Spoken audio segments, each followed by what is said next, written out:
I just have one question for you. Who is your enemy? I want you to take a second to think about that. And once you have your answer, I want you to say it out loud.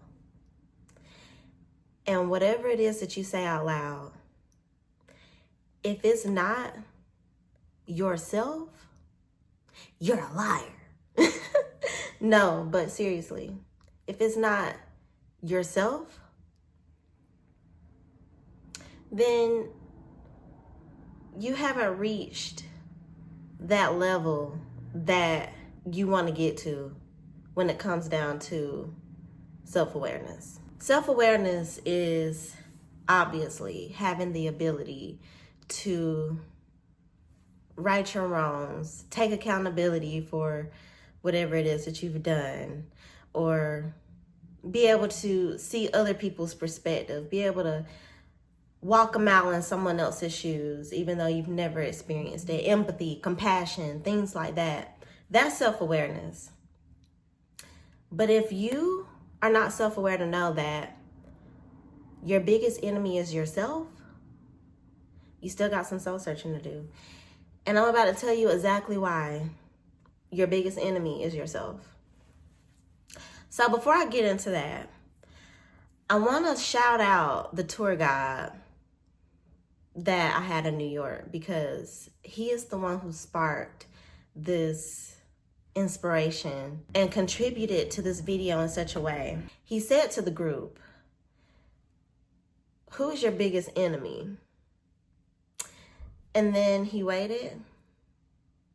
And, I was sitting there thinking, like, my biggest enemy. Like, I don't have no enemies. That's what I said to myself. And then he said, yourself. And I was like, dang, let me think deeply into that, because that, like, it just really stirred something up inside of me that made me want to go deeper with it. So as I've had time to ponder on that statement alone, as I've had time to really reflect and see how that applies to my life, I came up with, your biggest enemy is yourself, because you self-sabotage, because you hold yourself back, because you stay in situations for entirely too long, whether that's a friendship, a romantic relationship, a family member, or what would you call it, familial relationship,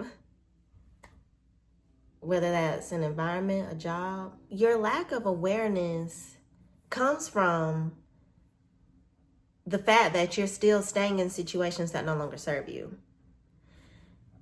Meaning that when you are in situations that are unfavorable, unfavorable. I don't know why I just like stuttered so bad. But when you're in situations that are unfavorable or may have an unfavorable outcome, what do?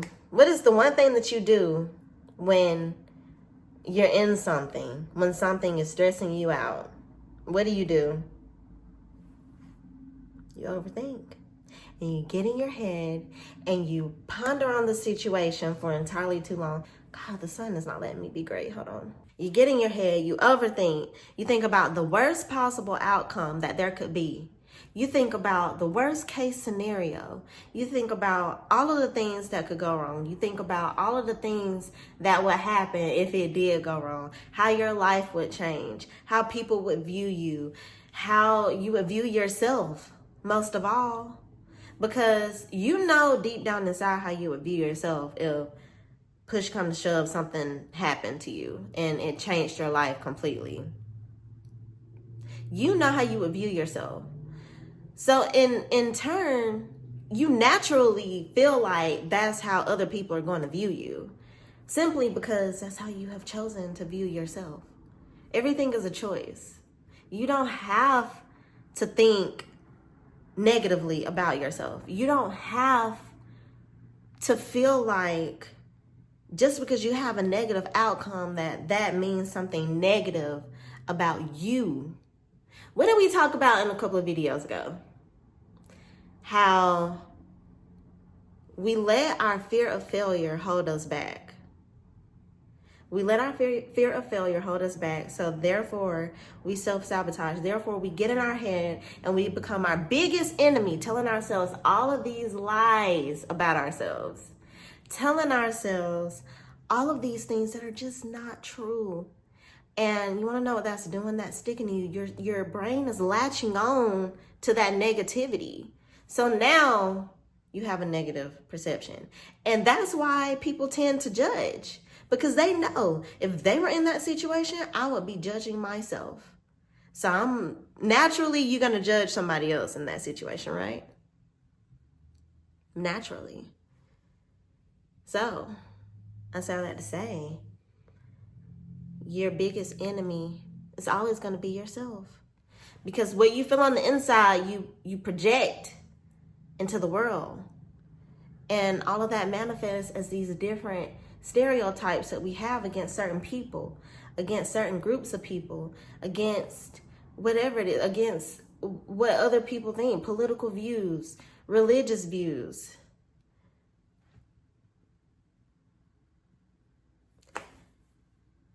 We all judge other people because deep down inside, we're judging ourselves.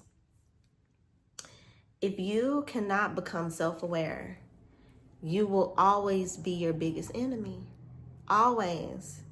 There are no greater enemies but yourself. You create those enemies in your physical reality by the things that you think about yourself.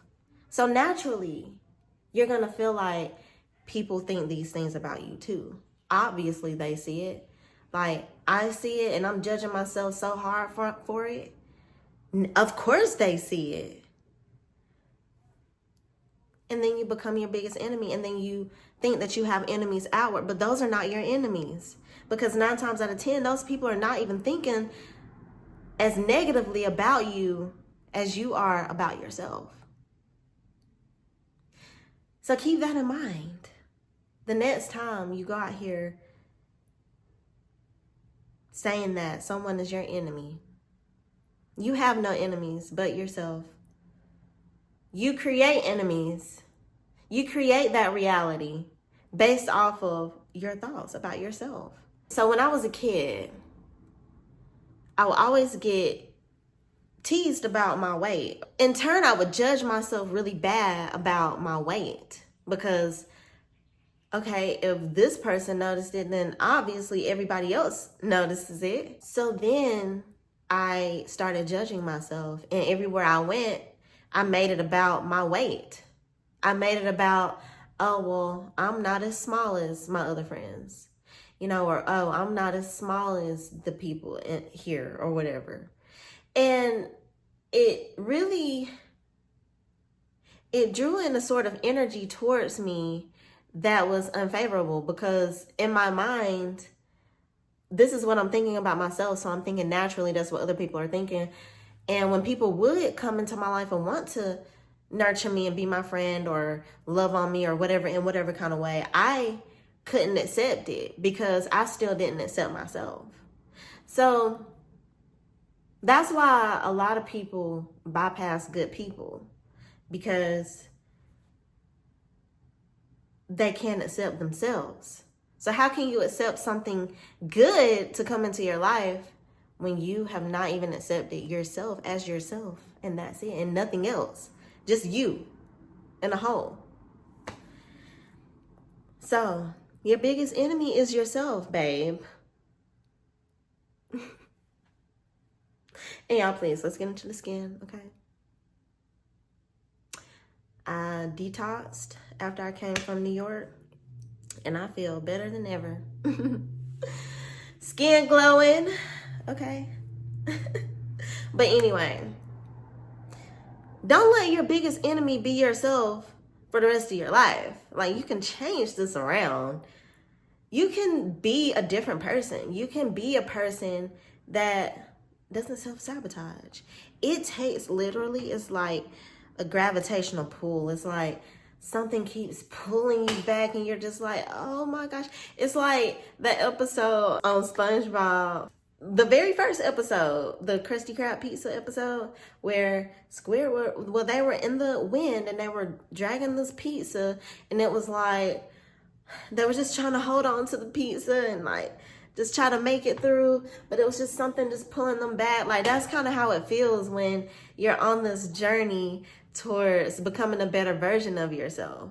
This is how it is when you're trying to transform your thoughts and transform your reality into something that's going to benefit you and also benefit society and also really help uplift the world.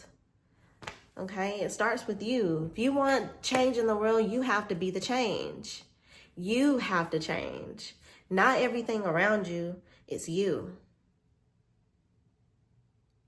Whew.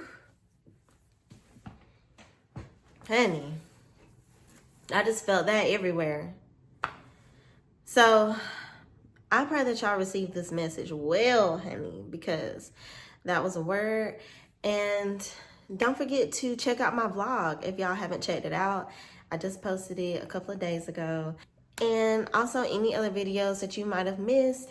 I know that y'all have been wondering, where have I been? Well, I decided to take a couple of weeks off just to like recalibrate and just to really recenter and really figure out what it is that I want to bring to the channel and really figure out what it is that I want to say on the channel, just all the things. So I've just been taking the time to just gather my thoughts and gather everything. And then I really wanted to enjoy my trip to New York and really enjoy the process of planning it and things like that, and not really just overcrowding my plate. So I didn't necessarily, I had room for Dust of Destiny. I just didn't have the room to record. So yeah, that's pretty much it, y'all. I am gonna be back. Y'all know I ain't going nowhere, okay? If you love this video, don't forget to like it, comment if you found anything that you resonate, or if anything just really help uplift you and touch home and touch your heart in any kind of way.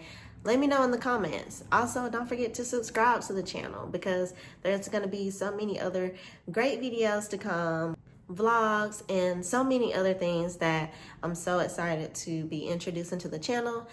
And yeah, I will see you guys in the next one. Bye.